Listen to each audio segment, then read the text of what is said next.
This is Ashley with WatchMojo, and today we're counting down our picks for the top 10 Pokemon evolutions that don't fit.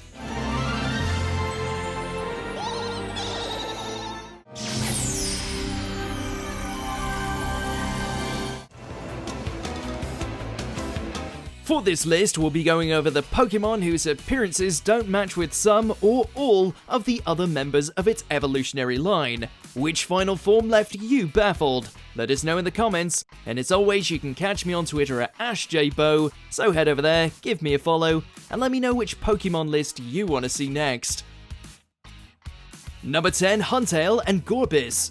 Both water-type Pokemon, both serpentine fish. However, they have a lot more in common than that, as they're some of the few Pokemon to be part of a divergent evolution line. In other words, they evolve from the same Pokemon. Aside from body shape, they don't really resemble each other, but they're positively identical compared to their pre-evolution, Clamperl. Clamperl, the bivalve Pokemon. Whereas Huntail and Gorebyss are fish-like, Clamperl is an oyster or a clam. Sure, each of them evolves by being traded holding a different item, but even by the internal logic of the franchise, this is pretty bizarre. Is this it? It is! It's time! Number 9, Solgaleo. The Sun and Moon games introduced another divergent evolution line, with both its mascots evolving from the same Pokemon. The first two stages, Cosmog and Cosmome, have a starry cloud theme to them, but when their evolution splits, that's when things get weird. You didn't get hurt, you're okay, right? Although Moon's Lunala retains its pre-evolution's blue star-studded color scheme, Sun's Solgaleo largely abandons it.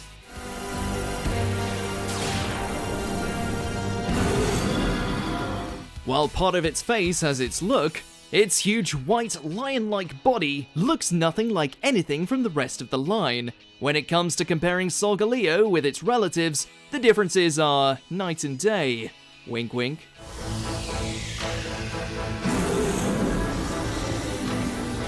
Number 8, Sharpedo. Sharpedo is a cool Pokemon, a shark crossed with a torpedo. That's just awesome. But comparing it to Carvanha, the Pokemon it evolves from, we're left with a few questions.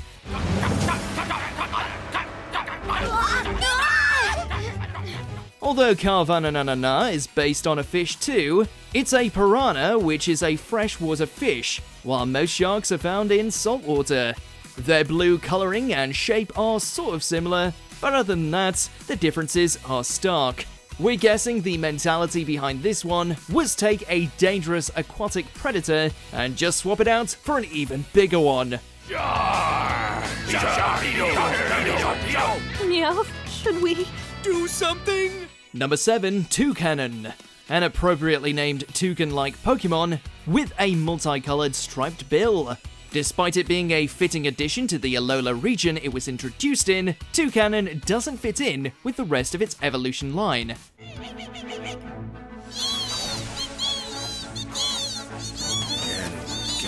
Although its second form, Trumbeak, can kind of look like a toucan if you squint, its first form, Pikipek, is very clearly based on a woodpecker. While we can appreciate what they were going for, with each new evolution getting a larger beak, it comes at the expense of a bird Pokemon evolving into a radically different avian. Toucan, get it. Number 6, Politoad. A lot of Pokemon whose evolutions don't fit are due to them becoming different animals entirely, but in the case of Politoad, that's the whole point. Poliwag becomes a toad. That makes sense. I think Poliwhirl's evolving.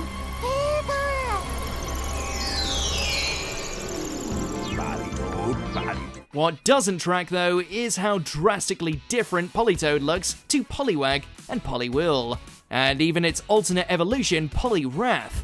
All three of the other members of its family tree have the same color scheme and a characteristic swirl on their bellies, but Politoad is a different color entirely and only has a slight curved mark on it. Definitely the unwanted stepchild of the family. Number 5, Venomoth and Butterfree. Here we have an unusual case. Venomoth and Butterfree are two bug-type Pokemon from the first generation of games. Neither of them much resembles Pokemon they evolve from. However, each of them looks like they evolve from the Pokemon in each other's evolution line.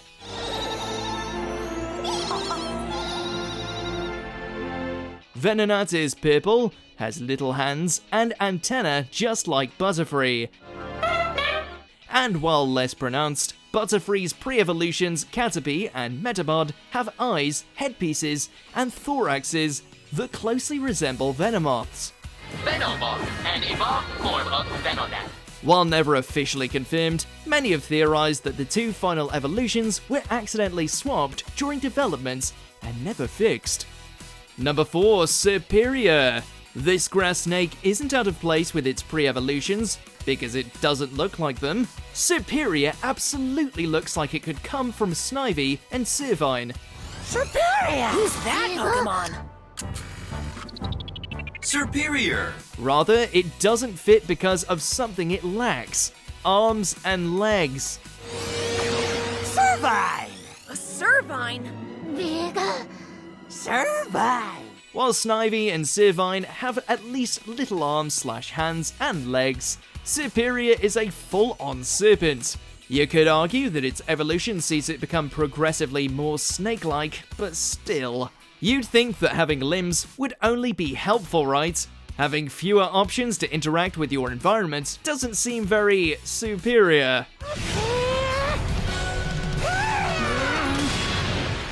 Number 3, Flygon. This whole evolution line is all kinds of confusing. Flygon itself looks like a cross between a dragonfly and a dragon.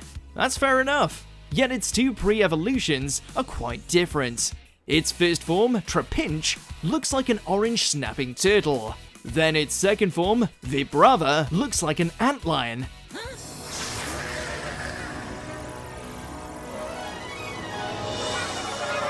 Although Flygon retains Vibrava's wing, tail, and eye shape, Trapinch looks nothing like its later form.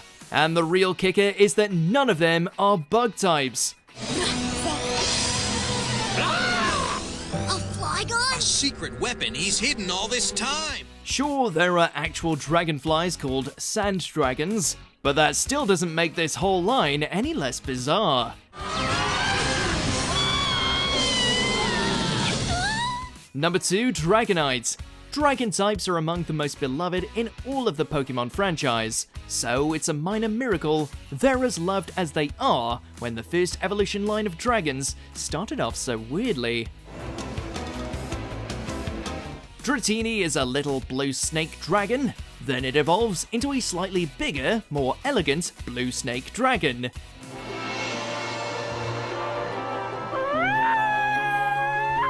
With us so far? Well prepared to get lost, because the final form, Dragonite, is a big derpy orange dragon with 0 bites. Try as it may, the exhausted Dragonite can't shake Pikachu. Pikachu is hanging in there for all it's worth. It'd be somewhat more believable if it was still blue, we suppose, but as it is, the only thing it has in common with Dragonair is the horn on its head.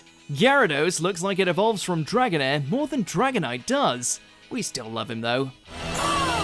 Dragonite is unable to battle. Before we continue, be sure to subscribe to our channel and ring the bell to get notified about our latest videos. You have the option to be notified for occasional videos or all of them. If you're on your phone, make sure to go into your settings and switch on notifications. Number 1, Octillery. There's Pokemon evolving into different animals, and then there's this. That's great! My Remoraid really came through and won! Octillery is a red octopus water-type Pokemon. It evolves from Remoraid, which is not only not red, it's not even an octopus, it's a blue fish. Octillery, the jet Pokemon, will instinctively sneak into rocky holes. Apart from both being ocean natives, there's absolutely nothing connecting these two. If you ask someone who didn't know which Pokemon Octillery evolved from to guess which one it comes from, they probably couldn't do it to save their lives. Most of our other entries have some kind of visual commonality. Or they're at least in the same animal phylum, but there is just nothing here. Go in and see all your friends, Octillery. Go on. Do you agree with our picks? Check out this other recent clip from WatchMojo, and be sure to subscribe and ring the bell to be notified about our latest videos.